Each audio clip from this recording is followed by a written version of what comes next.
अगर आप Germany move होना चाहते हैं तो ये वीडियो आपके लिए काफ़ी हेल्पफुल रहने वाला है, क्योंकि इस वीडियो में मैं आपको बताऊंगी कि यहाँ पे कॉस्ट ऑफ लिविंग कितना है। अगर आप एज ए सिंगल रहते हैं या फिर एज ए कपल रहते हैं या फैमिली रहते हैं तो आपको एक बेसिक आइडिया मिल जाएगा कि आपके जर्मनी में कितने खर्चे होंगे, और साथ में हम आपको बताएंगे हमारे कितने खर्चे होते हैं यहाँ पे महीने के, ताकि आपको एक रियलिस्टिक आइडिया भी मिल जाए कि हाँ, अगर हमारा इतना हो रहा है तो आप उससे अपना एक आइडिया निकाल सकते हैं कि आपका कितना होएगा।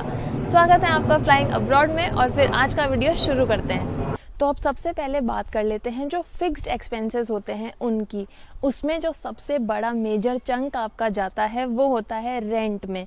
तो अगेन रेंट वैसे तो डिपेंड करता है बहुत ज़्यादा कि आप कहाँ घर लेते हो, किस टाइप का घर लेते हो। जैसे फॉर एग्जांपल अगर आप जैसे जो ये बड़े सिटीज़ हैं स्टुटगार्ट, म्यूनिक, बर्लिन, फ्रैंकफर्ट, इनके अगर डाउनटाउन में घर लोगे सिटी सेंटर में तो वो ज़्यादा एक्सपेंसिव होएगा। अगर आप थोड़ा सा बाहर के साइड लोगे तो वो कम प्राइस में मिलेगा। फिर ये भी डिपेंड करता है कि आपके घर का जो साइज़ है वो कितना है। और अगेन अगर आप जैसे कोई छोटे शहर में रहते हो तो वहाँ पे भी रेंट्स कम होंगे। तो यहाँ पे जैसे अगर मैं आइडिया दूँ कि हमारा रेंट कितना है, तो अभी जो हमारा घर है वो है फ्रैंकफर्ट के थोड़ा आउटस्कर्ट्स में, और हमारे घर की साइज़ है 75 स्क्वायर मीटर। तो उसका हमको जो रेंट लगता है वो होता है 1100 यूरोज़, जिसमें कि इंक्लूडेड है नेबिन कॉस्टन और हीटिंग। तो नेबिन कॉस्टन क्या होती है, जैसे आपको ना एक बेसिक जो मेंटेनेंस चार्ज हम देते हैं इंडिया में उसको बोला जाता है यहाँ पे नेबिन कॉस्टन, जिसमें जैसे आपका जो कचरा उठ के जाता है, जो बिल्डिंग के स्टेयर्स वगैरह की बाहर की जो सफाई होती है वो कॉस्ट इंक्लूडेड होती है। तो अभी जो फ्रैंकफर्ट के पास में हमारा रेंट लग रहा है 1100 यूरो। यही जब हम हाइडलबर्ग के पास रहते थे तो उस टाइम पे हमारा घर था 50 स्क्वायर मीटर, और उस टाइम पे हमारा रेंट लगता था 750 यूरो इंक्लूडिंग नेबिन कॉस्टन और हीटिंग। तो वही है कि डिपेंड करता है आप कहाँ पे घर लेते हो। जैसे अगर म्यूनिक है उसकी अगर मैं बात करूँ तो वो अगेन फ्रैंकफर्ट से भी थोड़ा ज़्यादा और कॉस्टली साइड में आता है। स्टुटगार्ट भी काफ़ी कॉस्टली है, अगेन फ्रैंकफर्ट भी कॉस्टली सिटी में ही आता है। बट जैसे बर्लिन जो है वो इंटरनेशनल सिटी है, बट देन अगेन वहाँ पे ना उस साइड रेंट थोड़े कम है। तो वही है, आपको जैसे अपने सिटी के अराउंड देखना है कि वहाँ पे कितने क्या रेंट्स है। बट हम आपके साथ में बेसिक एक्सपेंसेस शेयर करें ताकि आपको आइडिया लग जाए कि मोटा मोटा कितना खर्चा होता है। तो यहाँ पे रेंट के दो पार्ट होते हैं, वार्म मीटे और काल्ट मीटे, मतलब वार्म रेंट और cold rent. So cold rent होता है वो होता है सिर्फ जो घर की कॉस्ट होती है वो, और फिर जो ये वार्म रेंट होता है उसमें इंक्लूड होता है नेबिन कॉस्टन और जो हीटिंग का मैंने आपको बताया। तो हमारी जो नेबिन कॉस्टन और हीटिंग मिला के जो एक्स्ट्रा कॉस्ट है वो है 200 यूरो। तो मतलब वो मिला के और फिर हमारा 1100 रेंट होता है। लेकिन जैसे ये नेबिन कॉस्टन और हीटिंग अगेन डिपेंड करता है आप कितना वो मतलब खर्च करते हो। तो जब आप घर लेते हो उस टाइम पे वो ईयरली मतलब कैलकुलेट करते हैं मीटर से। तो उसमें जैसे अगर आपने कम हीटिंग यूज़ करी है और जैसे जो बिल्डिंग की मेंटेनेंस कॉस्ट होती है ओवरऑल वो अगर कम आई है तो आपको कुछ पैसे वापस मिल जाते हैं, और अगर आपने ज़्यादा हीटिंग यूज़ कर ली है तो फिर वो आपको एडिशनल देनी भी पड़ जाती है ईयर के एंड में। उसके बाद में जो नेक्स्ट एक्सपेंसेस हैं वो हैं जो मैंने आपको अपने एक वीडियो में भी बताया था कि यहाँ पे इंश्योरेंसेस का प्रकोप है। मतलब यहाँ पे बहुत सारे इंश्योरेंसेस लेने पड़ते हैं। तो जैसे जो आपकी मैंडेटरी हेल्थ इंश्योरेंस होती है वो तो आपके सैलरी से ऑटोमेटिक डिडक्ट हो जाती है, तो वो आपके मतलब डिडक्शंस का पार्ट होती है। वो मंथली एक्सपेंसेस में आपको नहीं लगता है क्योंकि वो आपके मतलब सैलरी में आती ही नहीं है। लेकिन उसके बाद में जैसे यहाँ पे ना एक तो जैसे लाइबिलिटी इंश्योरेंस होती है, फिर एक हाउस राट फजिशरूम होती है, मतलब जो आपका हाउस है उसकी इंश्योरेंस।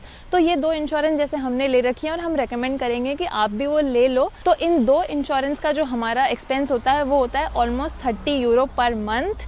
और उसके बाद में जैसे अगर आपको लॉयर इंश्योरेंस लेनी है या फिर और भी कोई टाइप की इंश्योरेंस लेनी है तो वो फिर आप पे डिपेंड करता है। तो जो नेक्स्ट एक्सपेंस का पार्ट होता है वो होता है फिर इलेक्ट्रिसिटी। तो इलेक्ट्रिसिटी भी अगेन आप कितना यूज़ करते हैं उस पर डिपेंड करेगा। लेकिन जैसे जो हमारा मंथली है इलेक्ट्रिसिटी का वो है अराउंड 80 यूरोज़। तो इलेक्ट्रिसिटी भी यहाँ पे जब आप जैसे कॉन्ट्रैक्ट लेते हो तो आपका एक फिक्स्ड अमाउंट का कॉन्ट्रैक्ट बनता है जो आप जितना यूज़ करते आ रहे हो उसके बेसिस पे। तो हमारा 80 यूरो का कॉन्ट्रैक्ट बना हुआ है तो वो हमारी डिडक्ट हो जाती है उस पर। अगेन जैसे हमने अगर ज़्यादा यूज़ किया होगा तो हमको साल के एंड में देना पड़ेगा और अमाउंट, और अगर कम यूज़ किया होगा तो वो हमको वापस मिल जाएगा। फिर यहाँ पे एक मैंडेटरी एक्सपेंस होता है रेडियो का। तो वो होता है 17.50 यूरो, जो कि फिक्स्ड एक्सपेंस है ही, और वो पर हाउस होल्ड होता है तो वो आपको देना ही पड़ता है हर महीने। उसके बाद में फिर आता है जैसे आपका मोबाइल आ गया, इंटरनेट आ गया, तो वो भी डिपेंड करता है कि आप क्या प्लान लेते हैं। तो जैसे हमने जो प्लान ले रखा है उसका हमारा जो घर का वाईफाई है उसका हम पे करते हैं 40 यूरो पर मंथ, और जो हमारे फ़ोन्स हैं उसके लिए हम पे करते हैं जैसे जो कॉलिंग और डेटा कार्ड है उसका हमारा होता है 30 यूरो पर मंथ। एंड उसके बाद में जैसे ये नेटफ्लिक्स, अमेज़ॉन, ये अगेन डिपेंड करता है आपने कितने सब्सक्रिप्शन ले रखे हैं उस पर, तो उसका हमारा होता है 20 यूरो पर मंथ। उसके बाद में जो नेक्स्ट एक्सपेंस होता है वो हो जाएगा हमारा ट्रांसपोर्टेशन का।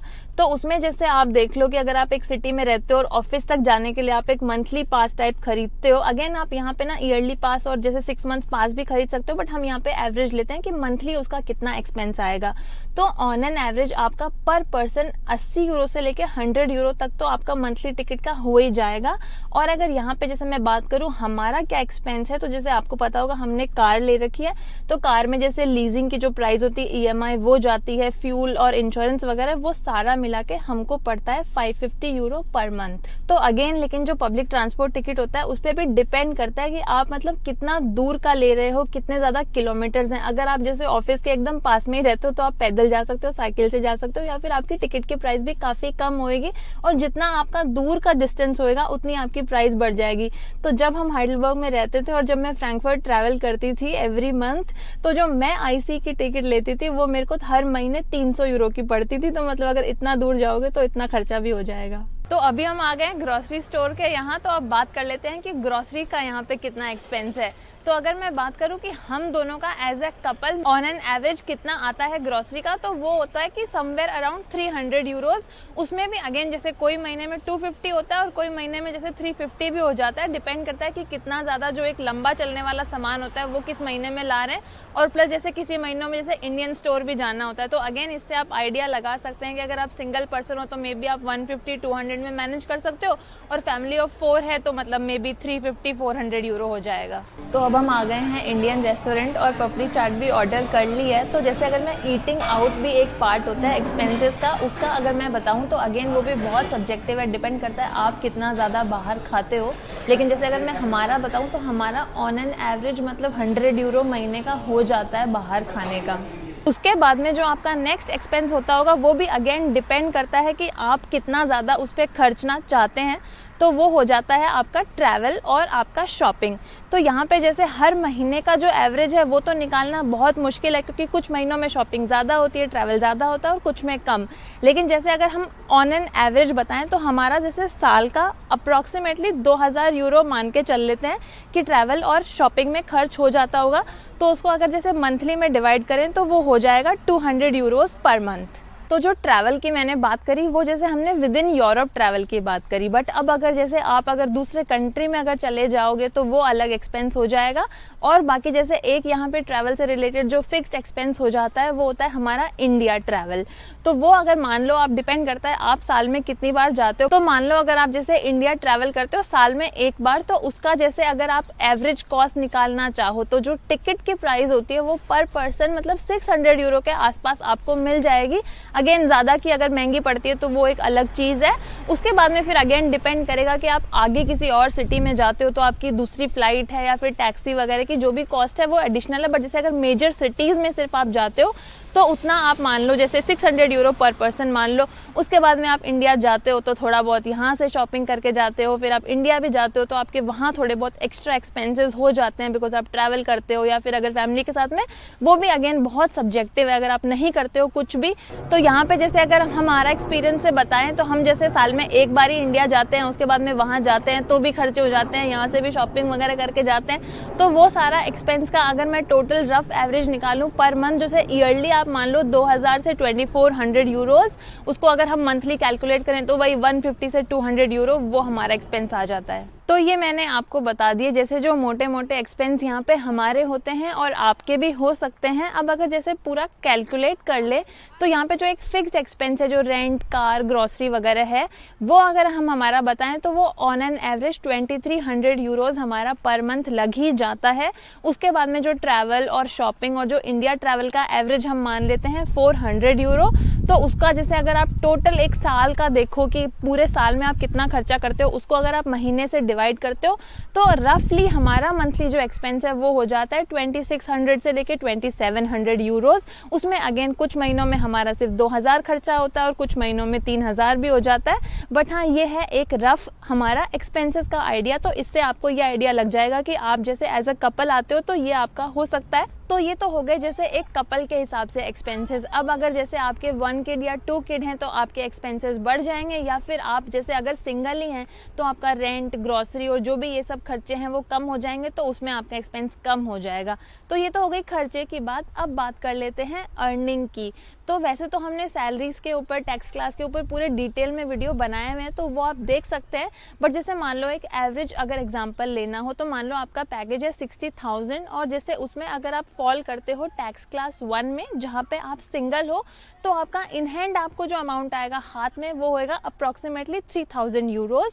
और अगर आप जैसे मैरिड हो और आपकी स्पाउस वर्किंग नहीं है तो आपका जो इन हैंड अमाउंट आएगा वो होएगा समवेयर अराउंड 3400 यूरोज। और अगर आपके स्पाउस वर्किंग है तो फिर अगेन आपका जैसे अगर दोनों का 60-60 है, आप टैक्स क्लास 4 में हो, तो आप दोनों को मतलब मिला के 6000 यूरो के आसपास इन हैंड अमाउंट आएगा। तो अब उससे आप कैलकुलेट कर सकते हो कि इतना यहाँ पे खर्चा है, उसके बाद में इतनी आपकी जैसे सेविंग हो जाएगी। तो ये हो गया हमारा आज का वीडियो जिसमें हमने आपके साथ में शेयर कर दिए हमारे क्या एक्सपेंसेस होते हैं, वो एग्जैक्टली बता दिए और थोड़ा बहुत आइडिया भी दे दिया कि आप अगर जर्मनी आते हैं एज ए सिंगल कपल या फिर जैसे फैमिली के साथ में तो आपके क्या खर्चे हो सकते हैं। और साथ में हमने थोड़ी सैलरी की बात भी कर ली जिससे आपको पूरा समझ में आ जाएगा कि इतना कमा सकते हैं और उसमें इतना खर्चा हो जाएगा। बाकी मैं यहाँ पे ये ज़रूर बोलना चाहूँगी कि आप कमेंट में प्लीज़ ये मत बोलना कि आप अपनी सैलरी भी बताओ, क्योंकि वो हम अभी तो नहीं बताएंगे। तो अभी आज के लिए इतना ही। आई होप आपको ये वीडियो हेल्पफुल लगा हो। अगर हेल्पफुल लगा हो तो प्लीज़ वीडियो को लाइक ज़रूर कर दीजिएगा। और अगर आपके कुछ और क्वेश्चंस हैं तो वो आप कमेंट में पूछ सकते हैं, हम वहाँ पे कोशिश करेंगे आंसर करने की। और मैं मिलती हूँ अपने आगे के वीडियो में, तब तक आप अपना ध्यान रखिए। Bye and take care.